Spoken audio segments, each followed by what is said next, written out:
No, no.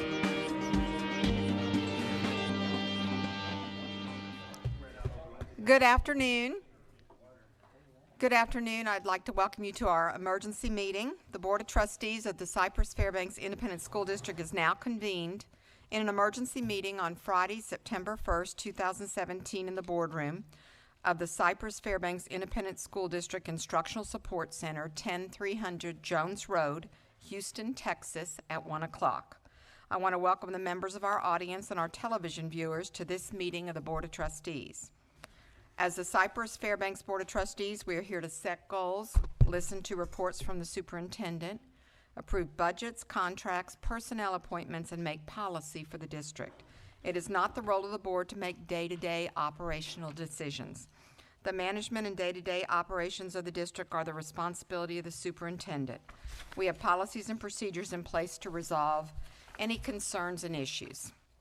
This is a public meeting of the Board of Trustees, not a meeting of the public. Prior to this meeting, board members received information related to items on today's agenda. The meeting is open to all who wish to attend and hear the matters discussed. During the course of this meeting, the board may determine that a closed session is necessary. In that event, the board will meet in closed session to consider matters duly posted for this meeting as permitted by sections 551.071 through 551.084 of the Texas Government Code. These proceedings are airing live on CFTV Channel 16 and CFTV online on the district website. They will also be rebroadcast throughout the month on Channel 16 and available as video on demand on the website. For the tape to adequately reflect the proceedings, I respectfully ask that you please refrain from talking while others are speaking and that all cell phones are turned off or in silent mode. We certainly know that many people in our community are suffering at this time, and our hearts are with you, our thoughts are with you, our prayers are with you. This is a difficult time, and we are so grateful for the community that is supporting those that need help. The first item on our agenda is an action item. The board will consider authorizing the superintendent or his designee to negotiate and execute any and all agreements, contracts, and/or purchase orders necessary to remediate or repair damage to district property, personal property, and/or infrastructure caused by Hurricane Harvey, and to seek on the district's behalf any and all insurance proceeds, federal and/or state aid available to the district to offset costs associated with the repairs and the remediations. We have several presenters, but we want to start with Dr. Henry to kind of introduce the topic. Thank you. Thank you, Ms. Mongoya, trustees. We do have one action item here, and Roy is going to kind of bring you up to date on that action item, and then after y'all decide on that action item, we would like to give you a little review of where we are, primarily focusing on facilities, and then focusing on mobility, and then thirdly on employee availability. So we're going to, that'll be kind of our process today, and then we've had meetings every day. The senior staff, along with several others, have had meetings every day, and then we'd like to make a recommendation, or we would like to kind of tell you the direction we would like to go moving forward from now. So I guess concerning the action item, Roy, you want to touch on that, and then after the board decides on that action item, we'll get into kind of our presentation to you, if that's okay. Good afternoon. Hope you guys are doing well. Excuse my attire, please, but we've been walking buildings and so forth.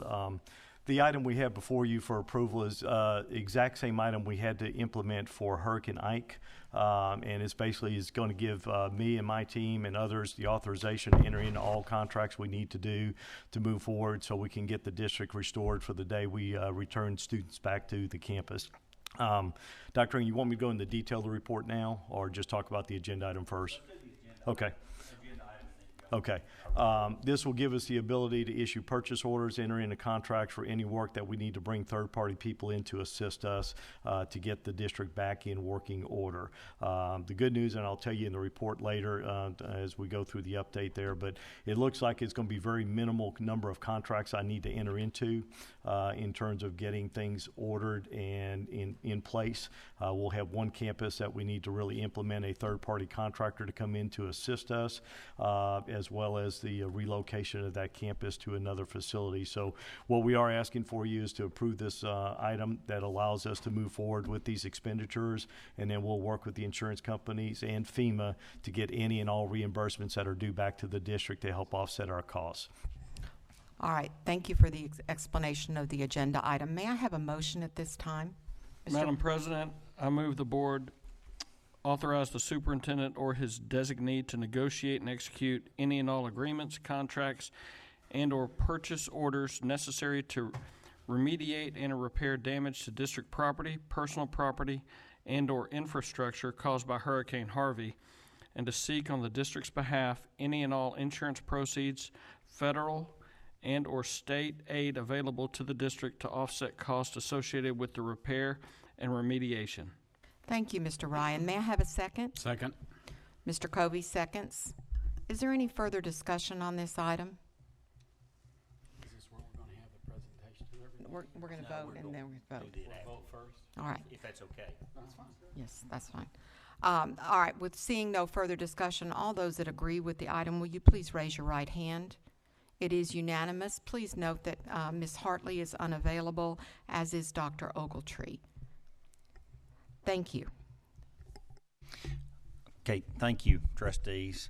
At this time, if it's okay with the board, we'd like to give you, and I'll emphasize this as brief as possible, explanation of where we are on facilities, again, mobility and employee availability. Roy's going to do the facility part along with Dylan and Matt. They'll be available to answer additional questions, and so, Roy. I'll give you the 30,000-foot level. Before you, we passed out our detailed damage list that we've have updated. This is a very fluid and dynamic document as we continue to work through the issues in the district. This report is as of 8:30 this morning, and I can assure you we're probably adding a few more items as we continue to move forward with it. But that'll give you just a general overview of the types of damages we've been dealing with since the storm came into the Houston area from the flooding and the rains that we had. Overall, we had 71 buildings that had contained water. Most of that water came in actually from blowing rain underneath doorways, windows, and or roof leaks. In fact, the one thing I wanted to point out is Friday night when the storm came through and Saturday, we had crews out throughout the district, and we pretty much cleaned everything up that we felt that was needed to be cleaned up that evening. And then the rain started Saturday night, Sunday, Monday, and we really weren't able to get into our buildings until sometime Tuesday and then Wednesday. And as the waters receded, we were able to get into the rest of the buildings throughout the district. But right now, based on the current reports, we have 71 campuses have been affected. 10 administration or support facilities also had water infiltration into the facilities. We only had one campus that was devastated, Moore Elementary School, by flood waters that we had up to 2 feet of water into that campus, and I'll talk a little further about that in my presentation. But mainly we've experienced just wet carpet, water on tile floor. We've had some ceiling tiles damaged, just miscellaneous stuff. And our operations department, who has been working tirelessly, they've done an unbelievable job in getting everything cleaned up and ready to go. But all the campuses that we have those miscellaneous leaks at, we're doing that with our internal staff members. We're not having to contract out for any vendors to do that, and we feel confident we're going to have that wrapped up over this weekend and be ready to go for next week sometime with that. Our maintenance departments have been out checking all the buildings, checking our air conditioning and our roofs, and checking just to make sure we have debris cleared, cleaning up any tree limbs that have been blown over, and trying to get the sites safe for returning back to school. We've had some issues with some of our detention ponds, but most of those have receded and not creating issues for us as we speak right now. We were impacted by a tornado through the, y'all probably have seen some of the YouTube videos that were floating around with the Berry Center. Tornado actually came in front of the Berry Center, knocked down a bunch of our trees, damaged some fencing on our property, but if you saw the I think it's Lone Oak subdivision south of our campus, they had quite a few houses that had substantial damage. That tornado hit and kind of skipped across. It went by Rennell and Anthony, and we have some damage over there, and we've had some water issues over at Anthony to deal with that we've been working on cleaning up. It also worked its way over to Cy Ranch and went through the field area, and then there was a mud plant just to the north of our site there where some fencing blown down. Town Lake had a bunch of fencing blown down right there on Tuckerton, so we had to deal with that as well through the storm. One of the things we are doing just to ensure the integrity of our roof systems, we are going to have crews coming out all next week checking every single roof because we had so many tornado warnings through the entire event. We want to make sure there's no lifting of the roof membranes and so forth. This is something we did with Hurricane Ike, and we're going to do this next week and ensure that we have the integrity of the roof systems in place. A total of 6 campuses were impacted by the tornado. Fortunately, it was all exterior damage, except for because of the pressures of tornadoes, we think we're going to have some window issues to deal with, possibly at Rennell and at Anthony Middle School. Moore Elementary, that's the one we are knee-deep, I should say, in water. Fortunately, the water has receded in Moore. We could not get to the campus until Wednesday sometime. We found some back ways to be able to get there. The water was pretty high at the campus if you saw some of the videos and stuff that were being posted out there. The water has receded. You can get to the campus now, but the carpet is destroyed. All the interior belongings are pretty much wiped out at this point in time. We have crews currently in there trying to do cleanup and removing furniture, removing the carpet, taking care of all the other things in the building. But the bottom line is Moore is going to be a complete renovation for us. We're going to have to get the building cleared out. We're going to have to get it dehumidified. And Dylan and his team are currently working on getting contracts in place as we move forward with getting this thing built. We are going to utilize Satterfield and Ponticus as our general contractor. They built Cypress Parks, and they do a great job for us, and we're going to use them to help us with the remediation. And we've got probably 100+ workers over there at Moore as it speaks today to get everything in place. We are going to relocate the Moore campus to Matsky Elementary School. So we're working currently on getting Matsky all cleaned up and ready to go for when we call school. So that will be in place, and it's a great location for us to move the Moore campus there. It's very close to Moore. It's very convenient. It helps us with our transportation routes and so forth and try to get them back to some semblance of normal. The reality is it'll take us 3 to 4 months to complete the renovation at Moore, so we're going to shoot for getting this campus ready for occupancy the first week in January when we return from the Christmas holiday to do that. So in a nutshell, that tried to give you the 30,000-foot level. There's lots of details tied to that. We'll be happy to answer any questions that you may have specifically.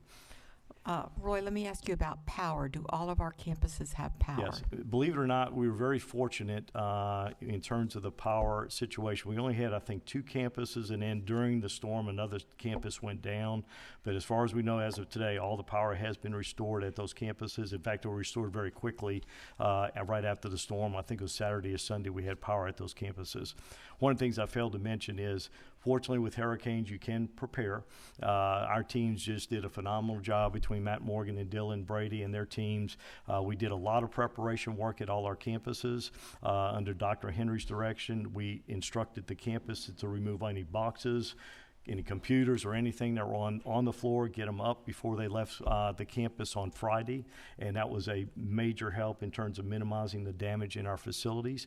We sandbagged some of the campuses that we knew typically were flood prone, and we've had problems when we had heavy rains. That kept a lot of water out of some of those buildings, Cy Falls and some of the other campuses that we've experienced. Obviously, it didn't help us at Moore. We didn't have enough sandbags to help us keep the water away from Moore, but we did actually put sandbags around the Moore campus on the basis that we could try to keep some of the water out of the building over there. So the prep work that was done by the district certainly reduced the amount of damages and repair work and cleanup work that we're currently doing right now as we speak. Thank you for that foresight. What other questions do we have? Mr. Covey?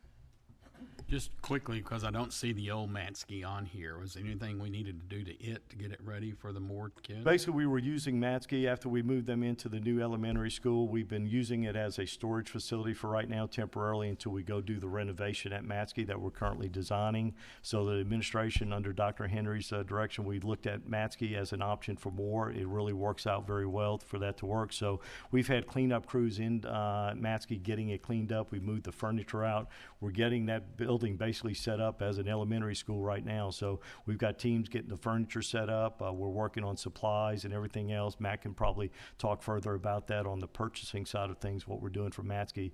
But our goal is to have them up and ready for the day we bring school back. I didn't see that they had very much damage, No. so that's No. good. Thank you. Any other questions, Mr. Jackson?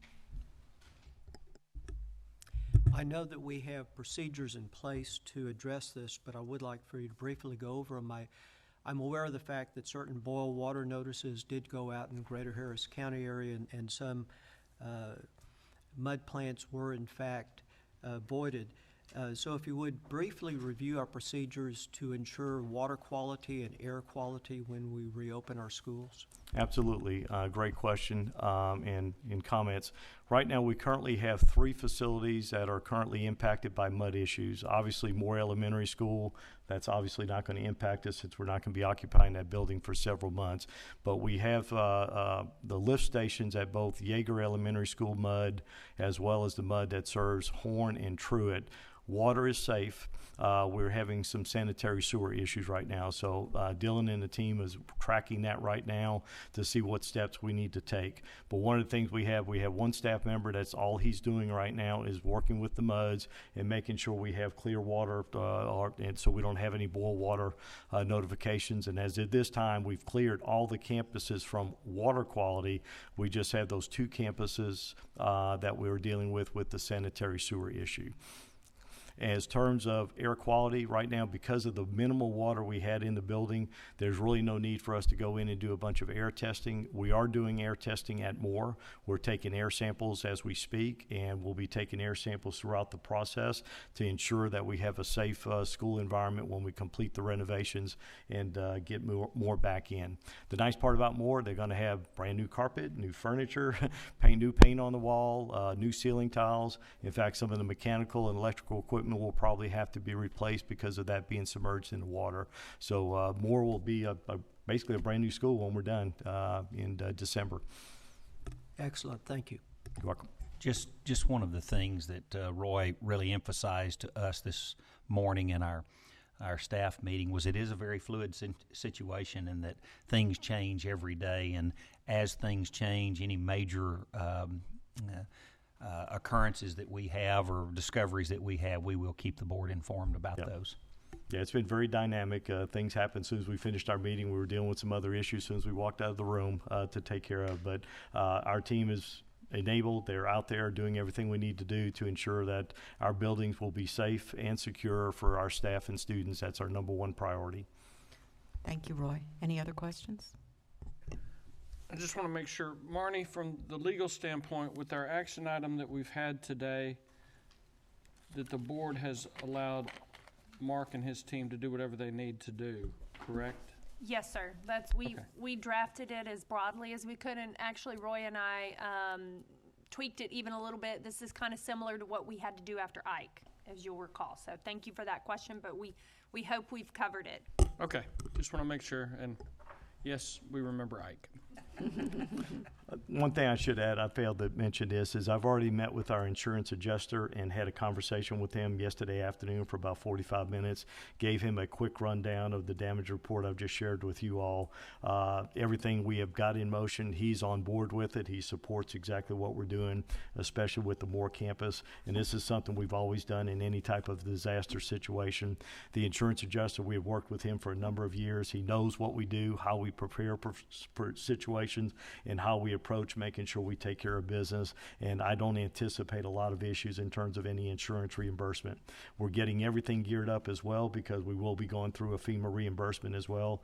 That'll be an ongoing long-term process to go through, but our team is getting everything documented and all the paperwork we need to support any claim we submit through FEMA at all our campuses throughout the district. Mr. Covey?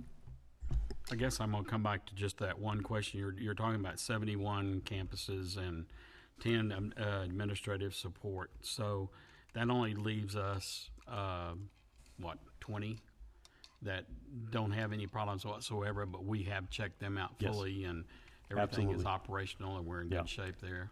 Absolutely. We've done an initial assessment to get an idea of what massive issues we were dealing with, and then now our teams are going back and double checking everything to get all the buildings cleared, so I can give Dr. Henry the all clear that we will be ready. At this time, we do anticipate having everything cleaned up and ready to go sometime late Saturday night. Okay. This Saturday night? This Saturday Tomorrow night? Yes, night? sir. Yes, sir. We got a great team in place, and they take care of business. I'm so proud of Matt and Dylan and the rest of the teams we've been interfacing with. Everybody's just been tremendous to work with. It's been an unbelievable team effort from Chief Mendez, communications. I know I'm going to leave people out, but it's been a very I shouldn't say a fun process, but it's been a team building process, I should say, of everybody having to work together to pull this district together and get it out of the throes of Harvey and get us back to normal. Roy, when I saw pictures of Cy Ranch, it looked like it was a building surround in the middle of an island. So the damage was not as severe as one would have thought. We thought we were going to wind up having to do the same thing at Cy Ranch as we did with Moore, based on the pictures we were seeing until we could get into the building. Fortunately, we only had water go into the cafeteria and some other parts of the building. We were able to clean that up, and we'll have that high school finished up, so it was very minimal damage. The other thing I did want to point out is we had other campuses on the I'm going to call the south side of the district that we're getting closer to the Addicks Reservoir. We've been monitoring those very, very closely to make sure that we don't have any type of flood water coming in, especially with the release of the Addicks Reservoir and on the north channel side of things, to make sure because Kirk is very, very close to where that discharge is. So we've been monitoring Kirk, and actually based on our monitoring today, that we just got some updated information just a few minutes ago, it looks like the water is receding over there by Kirk, and it's getting much better situation over there. So I don't think we're going to have to worry about Kirk being a potential problem for us like we originally thought. Question, I guess, for Dr. Henry. Because I have some friends who live in the Lakes of Eldridge. Is that our district, part of our district, I'm assuming? Yes. So there are a lot of kids I know flooded out that have not yet been able to get back in. So, okay. No. Yes, and that's there are 2 or 3 areas in our district especially hard hit, and certainly we'll be taking account for that as we move forward. Okay. And I do believe they're almost finished with the big releases and discharges that they're doing at Addicks and Barker, correct? That's my understanding. Yes, that was my understanding as well. They'll be releasing for a while and Yes. discharging, but it'll be smaller amounts. And they've indicated like Clay Road, Eldridge, as well as Highway 6 from Clay Road towards I-10. That's going to be underwater for quite a while. We had that same situation when we had the April tax day flood last year. Those roads were impassable for a period of time. Yeah. And those are our friends in Katy ISD, so correct. we'll be thinking of them. Ms. Do we Blackshear? have, Dr. Henry, do we have any idea of how many students are impacted by the floods as far as still possibly having water in their houses and being, relocated to a shelter or somewhere else? I don't have that number. I would look to Teresa or Deborah. Do we have any kind of idea that? At this particular time, we do not. We are aware that many of our families are in shelters, and we'll be working this weekend to try and get a number of how many of our families are displaced. But we're working on that now. Mr. Jackson? Everybody on the board already knows this answer, but I think it makes sense to ask the question for the viewing public. Stuart, we do have repairs that will be taking place. We just authorized the superintendent and or his designee to enter into contracts. We do not have a dollar amount ceiling set on that motion.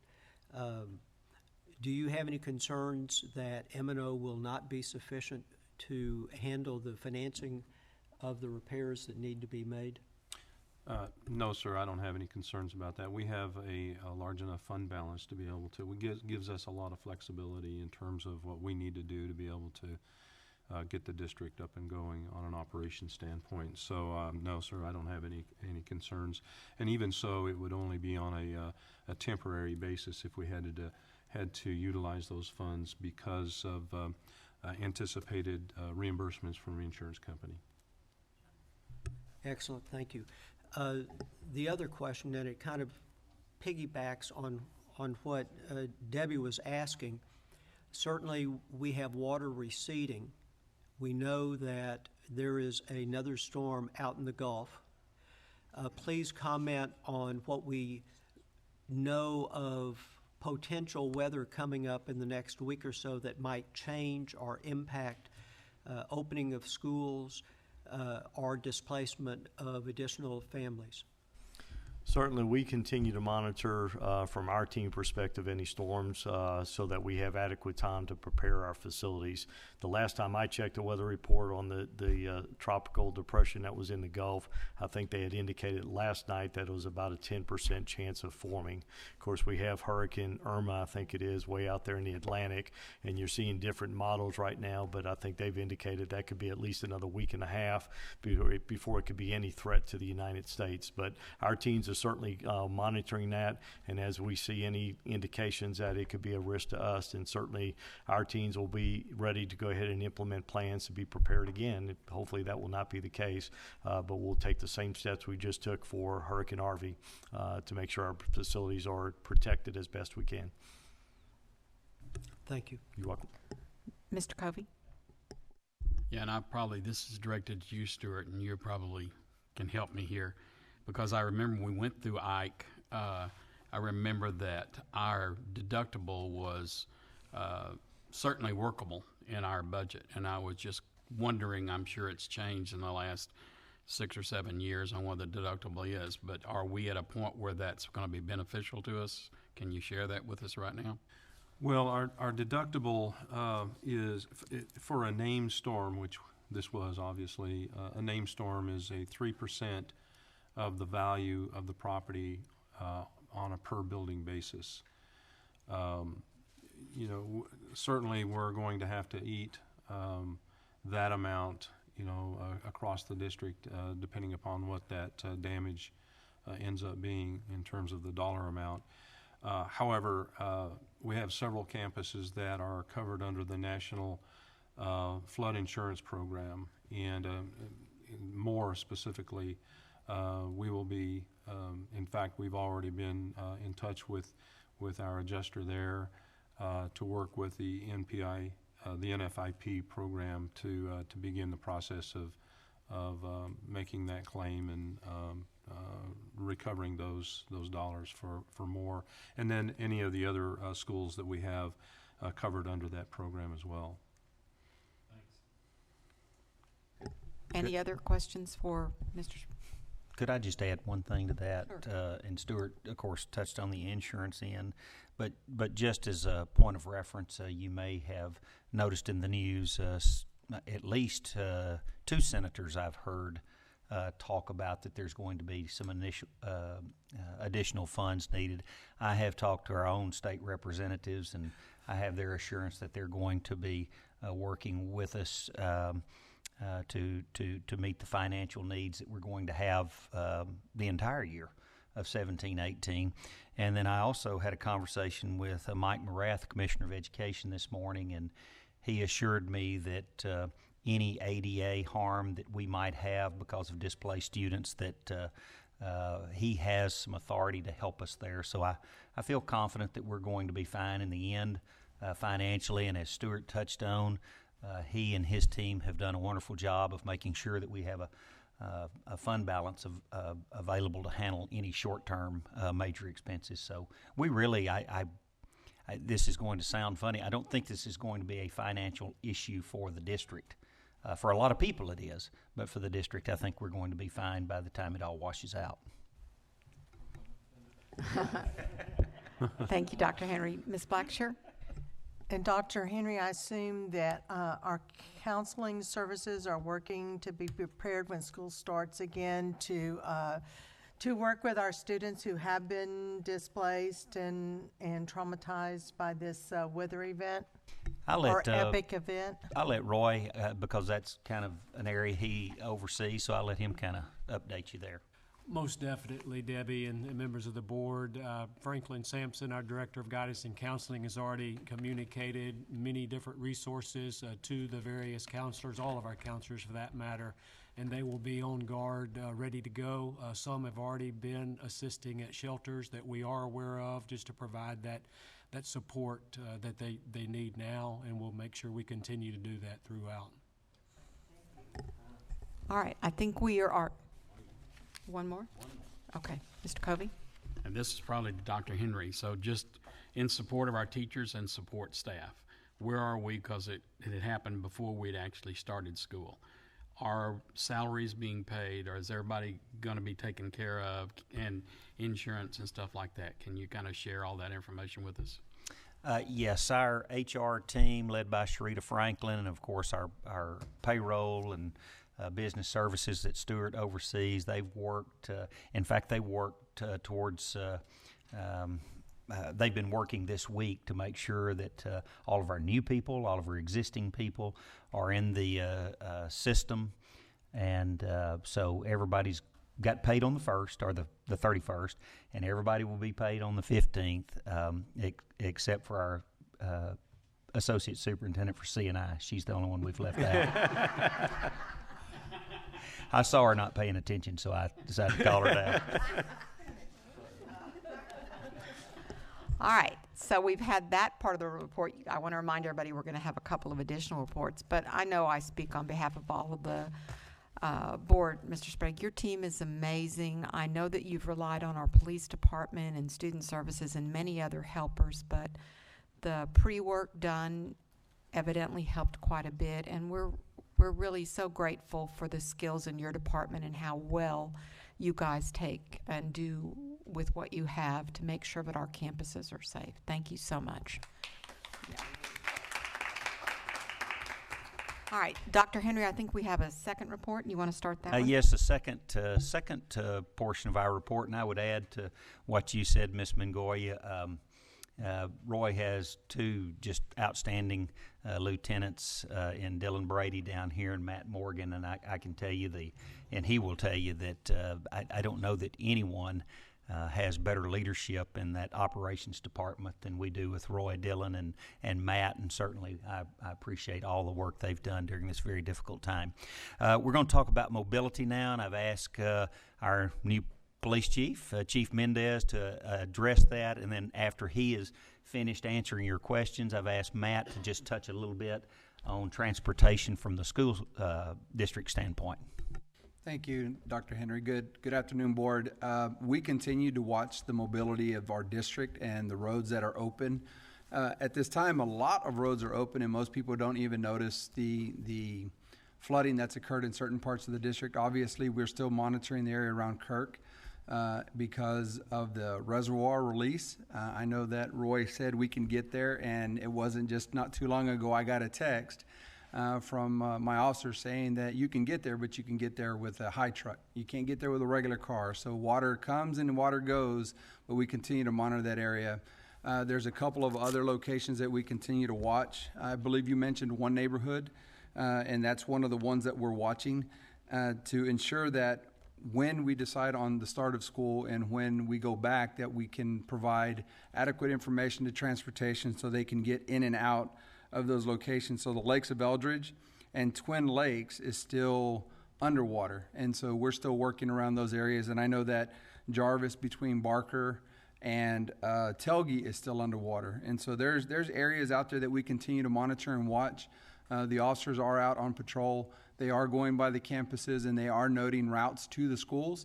So hopefully once we determine a start for school day, at worst, we'll just have some detours that we have to work around in getting to certain campuses. But for the most part, all the campuses are accessible except for a couple of areas in the district. All righty. Any further questions for the chief? let me before Matt comes up, just for, of course, I'm going to be bragging on a lot of people today, but you know, Chief Mendez, we don't like to let anyone come in and just ease into their job. We like to. I got that. We like for them to be full steam ahead. But do you know that the CFPD made over 200 water rescues? Oh. And they were out, and in fact, I told several of your officers this week, Chief, that the best personal relations group that we've had during the entire past week has been the PD. So I congratulate you for already what you're doing. Public relations. I said personal relations, but public relations. Y'all have been outstanding. Thank you. I appreciate that. Thank you, Chief. We All right, really do thank you. appreciate that. Dr. Henry, members of the board, we've been working very closely with Chief, and he's keeping us well informed from a transportation perspective. There was no damage to any of the buildings. Our fleet's intact. We did top off all the fuel tanks before the hurricane hit, so we feel confident that we have about 2 weeks of fuel to operate. I know there have been talks about fuel shortages. We're touching base with our suppliers. There were some refineries that were affected, but we expect those to be back online soon. So we'll probably see a spike in prices, but availability of fuel will not be an issue. We've also reached out and surveyed all of our bus drivers, and we feel confident that should we go back to school soon, we'll have about 85% of our drivers, which isn't too much different than what we'd have on a normal day with absenteeism and taking that into account. So we feel good about the mobility. Any questions? Thank you, Mr. Morgan. I bet Dr. Henry wants to say a few words. But before Matt, and this was not part of the plan, and I'm really putting him on the spot here, but Matt, would you just talk briefly about food service, because I know that is something that a large part of our community depends on. Would you just touch on our path forward with that? Absolutely. I think some people have seen that HISD has announced that there will be 3 meals a day through the end of the school year. We can't do that, but USDA has announced that they will waive eligibility rights through September 30th. So all children returning to school the first day of school through September 30th, regardless of their income level, will receive free meals. Also, we're working with Mr. Crawford, and starting tomorrow, we're going to extend the summer feeding program for children 18 years or younger at several locations throughout the district, so we can provide meals this weekend. That's wonderful news. Thank you so much. That's great. Any other questions for Mr. Morgan? Okay. All right. So thank you very much, Mr. Morgan.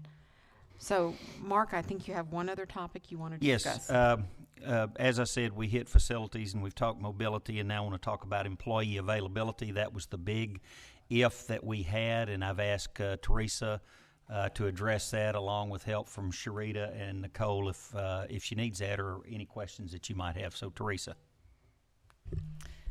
Good afternoon. As Dr. Henry mentioned, availability of our staff is a key factor in us trying to determine our ability to return, back to school. And trying to assess that, we issued a survey out to all employees yesterday morning. We launched that through our school messenger system. The communications team quickly crafted that, and we wanted to, first off, check on their safety, determine the number of employees that may be displaced or have had to evacuate their homes. And then, as you know, our initial communication to staff was that we were closed until September 5th. So we were checking on their availability to return on September the 5th. And reviewing the survey responses, the deadline for responding to the survey was this morning at 8 o'clock. But just before we entered, I asked Nicole to give me another update for those employees that may have responded after the deadline. We've received responses from approximately 12,000 employees. It's 12,347 to be exact. And of those respondents, 869 have indicated that they're unable to return to work on September 5th. Now, keep in mind, I'll have to be honest, there are some folks that when you look at the other responses to the questions we ask, have you had to evacuate or are you displaced? They responded no, but then they're saying they're unable to come to work. So there's some, that may have just said, no, I'm not ready to come back, but I do think they're probably able to come back. So with looking at that 869 no's and trying to assess that, we have it even sorted by campus and position. And it doesn't look like that there's a huge impact on any one campus or area of the district. Of course, we were really concerned about transportation. Do we have enough drivers in order to adequately staff all of our buses? So we look good in that area. I've also asked Sharita, what do we typically run as far as substitutes in our district on an average day? A district our size, that number of 869 sounds large, but she has indicated that on a typical day, we can run about 600 substitutes. So it's not that high when you look at that. I think as the weather improves and the water starts to recede, I think that number will start to decrease. I think more and more folks will be able to return to areas or seek more permanent long-term shelter for their families. So that is the update on the staffing, and I'll answer any questions that you may have. Questions on anyone?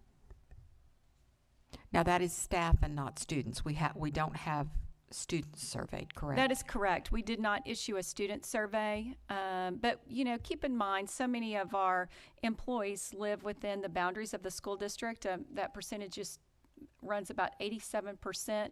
So we thought by looking at the availability of our staff, it would kind of give us a good sense, and even looking at the areas, the different campuses, what that might look like for our students. Obviously, we have some areas of our district that have been more greatly impacted, as you mentioned and Chief mentioned about the Twin Lakes and Lakes on Eldridge. I mean, those folks haven't even been able to get back into their areas. But we feel like that's probably indicative of what it would look like for our students as well. Thank you. Any other questions? Ms. Blackshear? Well, I guess this really doesn't have to do with employees as much as it does students again. Of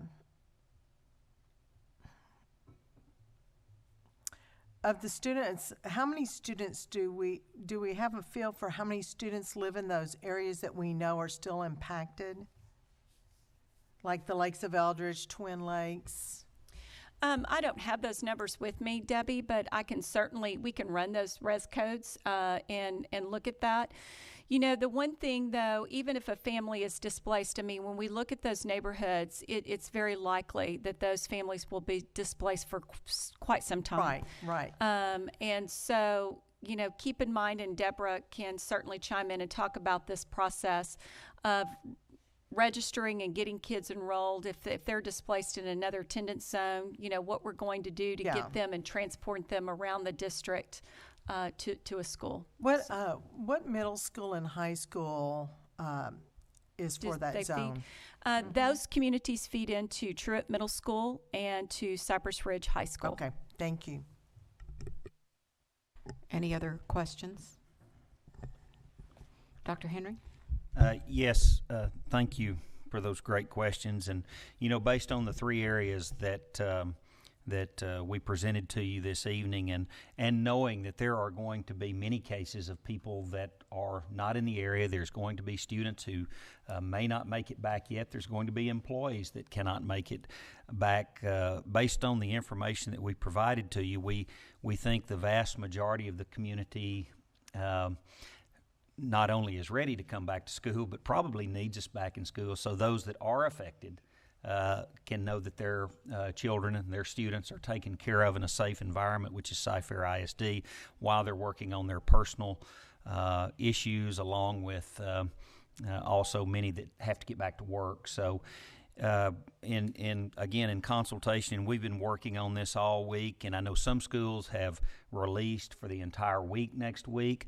We really do feel like that we would like to recommend that on Tuesday we allow our staff to come back. That'd be a staff work day to get rooms ready, to get the campus ready to go, and then Wednesday start back with our students. So that's kind of where we are right now. Roy has let us know that by Saturday evening, all facilities should be ready to occupy. So we would we think Tuesday for staff and Wednesday for students is is two good dates to shoot for, knowing that that's not going to work for everybody. But we want you to have the assurance that we're going to work with those who are having extenuating circumstances. So I'd love to answer any questions, or anyone here would love to answer any questions. If you don't think that's a appropriate time frame, certainly that's what we want to hear. Any comments, questions? Mr. Covey? I guess the first thing that would come to mind for me is the 869 people that said they would have a hard time coming back. And yeah, granted, some of those, it may be that they just don't want to come back on that day. But I also know, just looking at the extended families that have been affected, and people are working in homes that are not in our district. They're working with family members that are really have been threatened with the high waters. My feeling was, in listening, I really expected there to be more damage to our schools than what we really saw. But I'm a little concerned that maybe 9.5 is a little bit early as far as my thinking. That's my thinking. I pretty much have to rely on you guys as to what you know about all of our employees, but I would feel bad if we were trying to force somebody to come back that's having to work with a family member. And granted, I've probably got 2 daughter-in-laws that are going to kill me when I get home because they've had kids in the house for 2 weeks. So, but I truly have a little bit of a concern that might be a little bit of an early date for people. That's just my feeling. I know that HISD and Fort Bend are going to the 11th with us, with the less amount of damage than those both have. I don't see us having to go that far, but I would like for y'all to consider maybe looking at another extra day, but that's just me. If I could kind of address that and answer that, we have thought about that. We thought about a Wednesday for staff, Thursday for students. The only issue is, and yes, you do address the 800 that employees, and it's probably a similar percentage of students that have issues. We tried to also take into consideration that 11,000 that responded that said they could come back, and we're going to work with those. And one thing that my favorite general counsel in the world always points out, the good thing about Cypher ISD is we front load 10 personal days. So there are a lot of days available if people need those, and then of course we will continue to work with the hardest hit. So we're trying to think of how we can help the vast majority of people get back to some normalcy. We think that psychologically and mentally, not only for children but their parents, it would be great to get started back if we're able to, with the 3 factors we looked at. So that was our thinking. On that, I guess best way to say it, that survey that we did with the employees, what percent of the employees responded compared to a percent that didn't respond at all? Well, I don't have the exact count of employees. Nicole, do you know exactly what percentage or number we distributed it to? As far as responses, 12,347. We have approximately 15,000, 16,000 employees.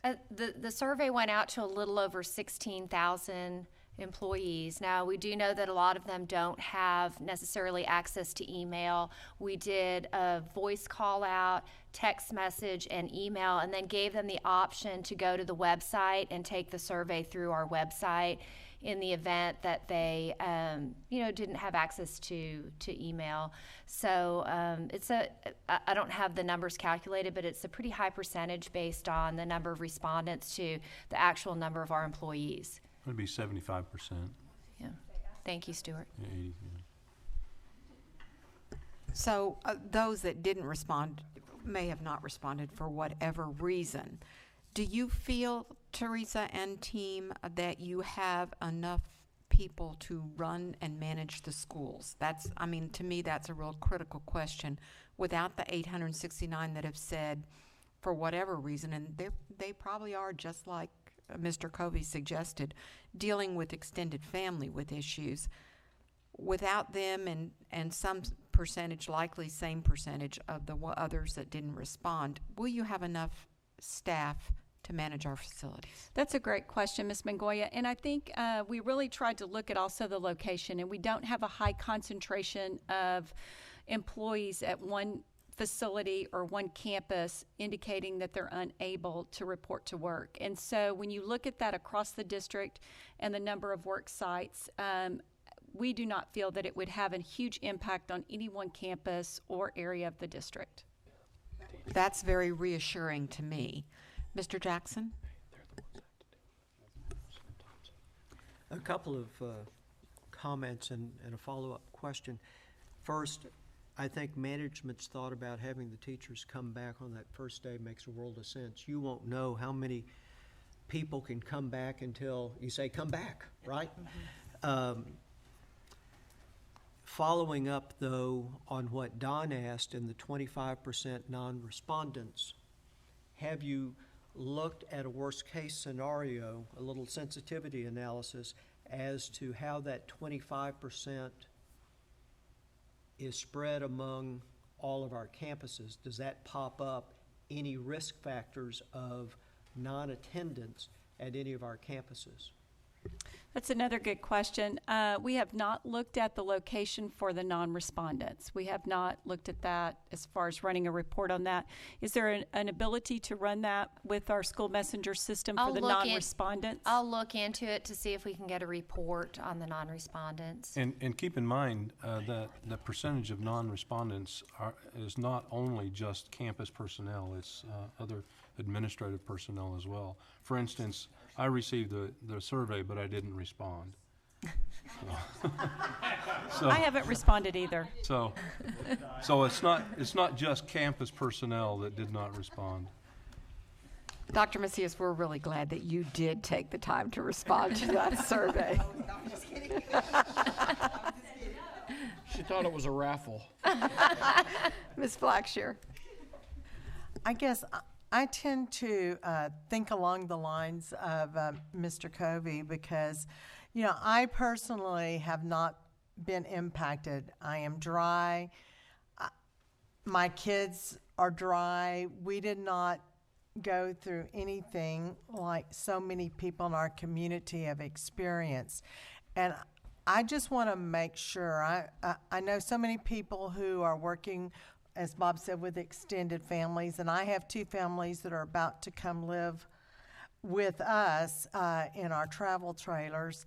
And I just want to make sure that we are sensitive to those in our community who are still dealing with not only their own, maybe their own issues, but other families that are displaced too, and making sure that we don't rush everyone back so they do have time to kind of get into that more normal space in their lives.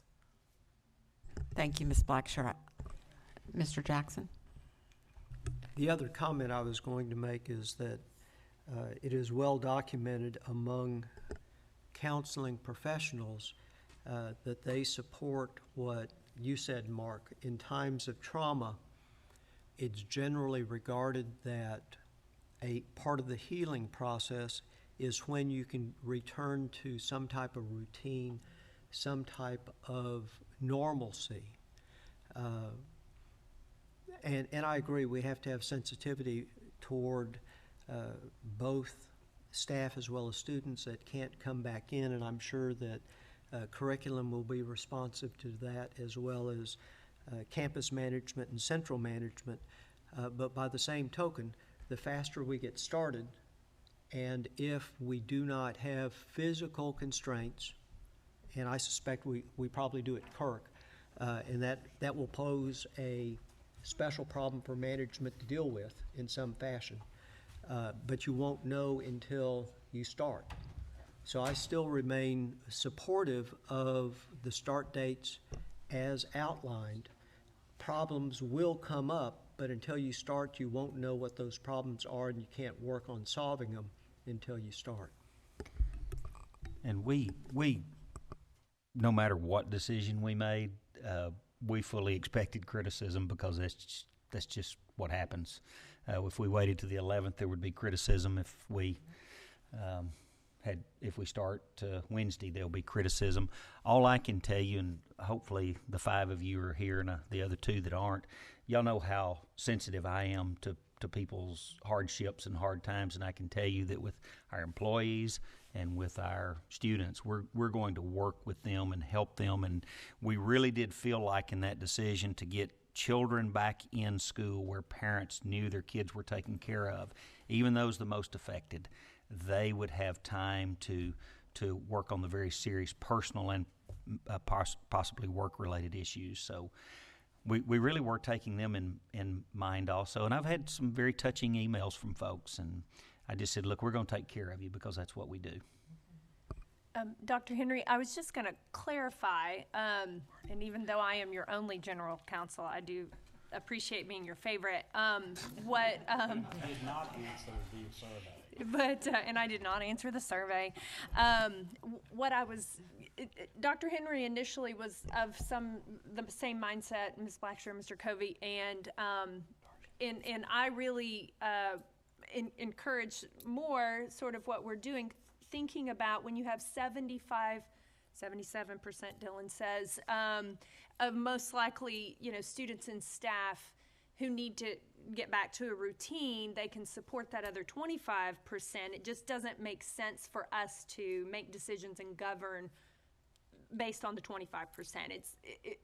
We pause and we think about them and figure out how we can support that, but that's probably not the best rubric for decision making. What I will say is that we front leave. You as a board have given 5 days of local leave, and then the state gives 5, so it's 5 local, 5 state. Then you as a board have also given 7 days of closure leave, and any specifics about that policy, Sharita knows it backwards and forwards, and she joined us, so she can answer those. But we, so we've been using closure leave, so those individuals will not have a gap in pay. And then when employees return, if there are individuals who cannot return, either a personal circumstance or a family circumstance, they can access their leave because it is fronted. They will have it available even though it hasn't accrued. And the way we define local leave, and Sharita can give more specifics, it would also include family emergency. Is that right, Sharita? I think she and I talked about it. So they can use their local leave first and then save their state/discretionary, for instance. So that is absolutely, and it'd be the same thing, say there was a fire in a neighborhood that, or apartment where we had a group of families displaced, and, staff in that area, they would be allowed to access that leave too. So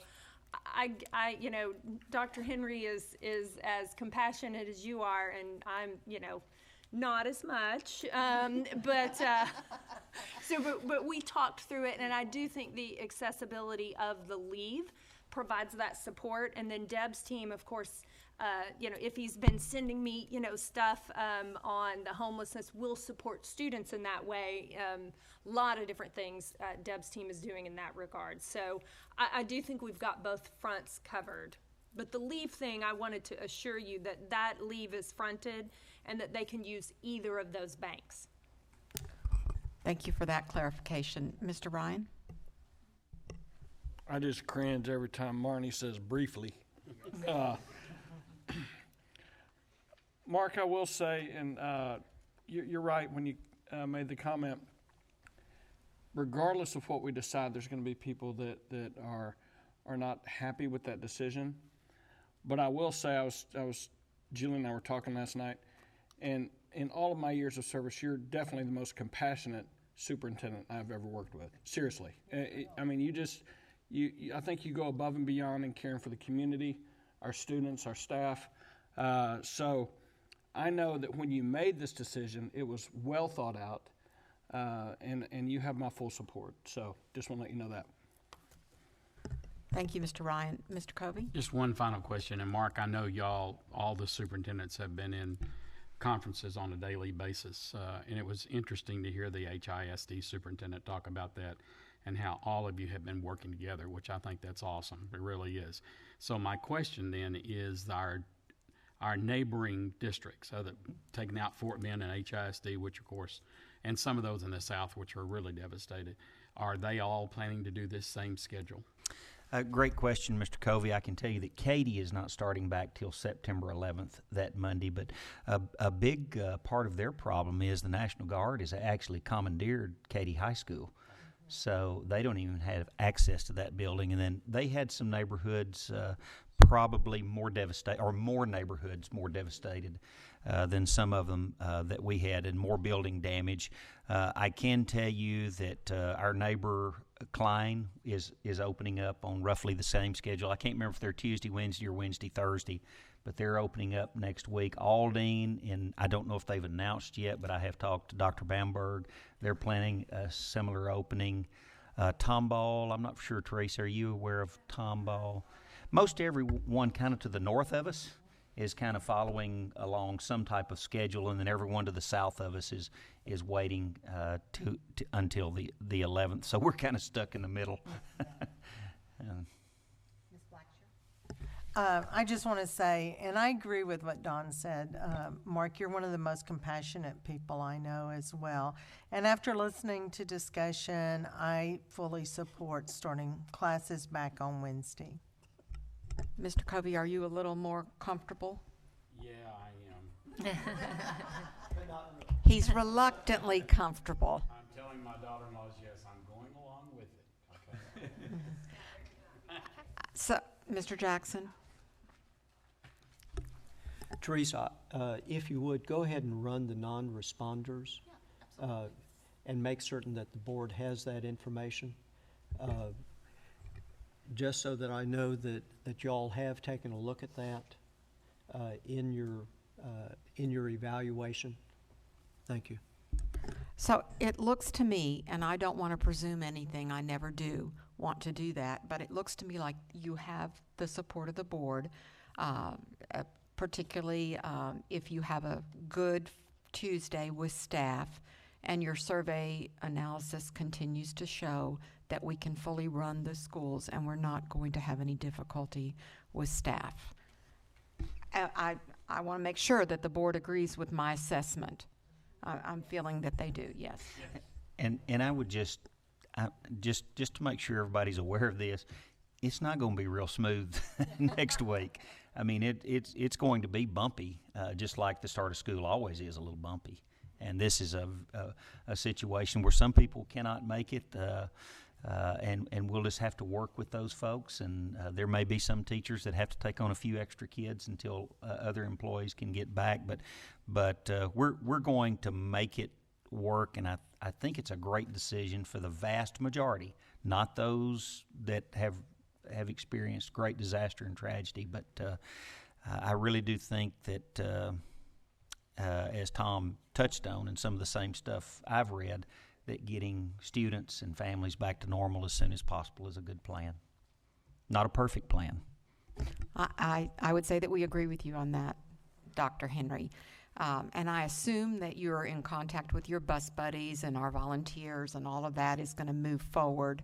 And our bus buddy days will be Wednesday and Thursday rather than whatever it was prior to that. Yeah, we're all good on all that.